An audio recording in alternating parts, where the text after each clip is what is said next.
Hey everybody, I'm here today with a driving lesson on the gear selector in an automatic car. In this video, I'll be going over the basics of using the gear selector and telling you and showing you what each of these mean in an automatic car. With that being said, let's get right into the video. So the first one that I want to talk about is park right over here. So park is the one that is labeled with the P. Now, when your car is in park, that means that there's a mechanism that's preventing your car from rolling forward or backward, preventing your car from rolling in any direction.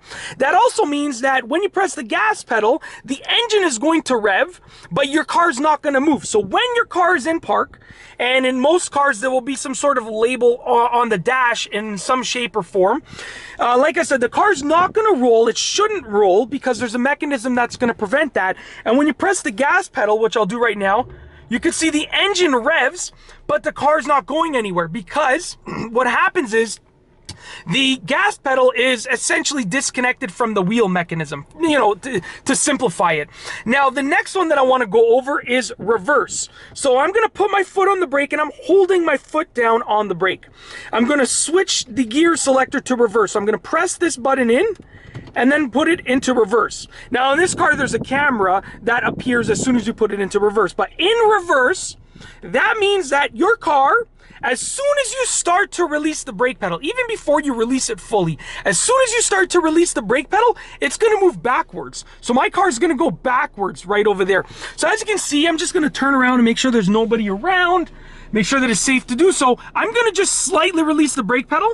And as you can see, I am now moving backwards.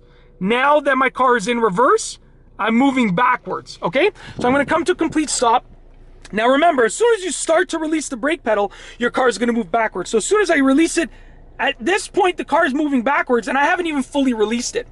Now the next one that I want to go over is neutral. And once again, my foot is on the brake pedal. So I'm going to go and shift further down into neutral. Now you notice that when I went from reverse to neutral, I didn't have to push this button down, okay?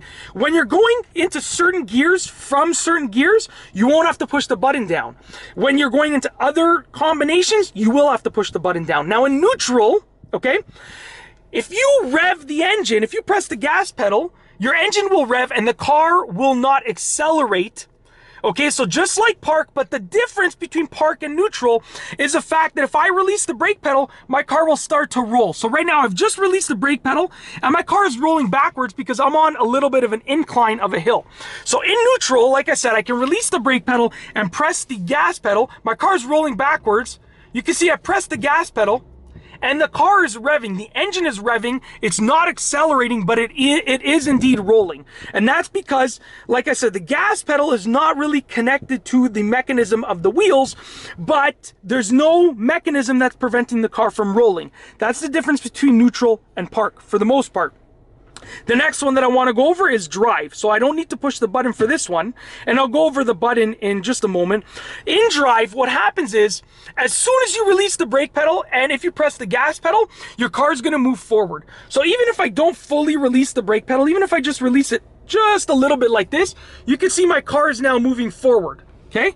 My car is now moving forward. I'm going to press the brake pedal to come to a complete stop. But in drive, as soon as you release the brake pedal and press the gas pedal, your car is going to accelerate forward. So I'll just accelerate just a little bit.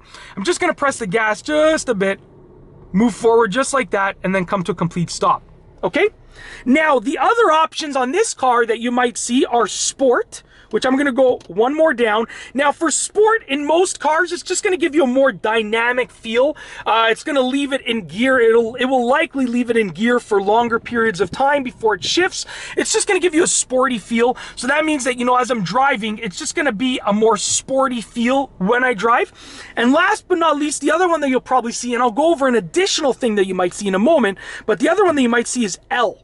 And L basically stands for low. And it's mainly used when you have a lot of weight in the car or when you're towing something. Now, when you're in L, it's going to keep the car in a relatively low gear for the most part.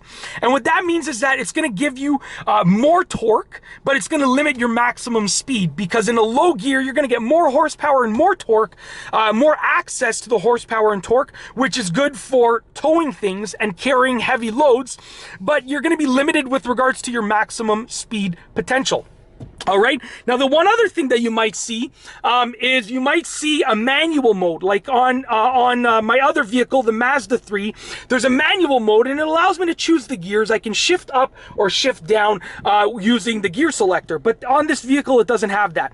Now, as you see right here, I'll just go over some of the options. I went from low to sport without pressing the button, sport to drive without pressing the button, drive to neutral without pressing the button. But now when I want to go to reverse, you can see it's not going to happen. To put it into reverse, I have to press the button.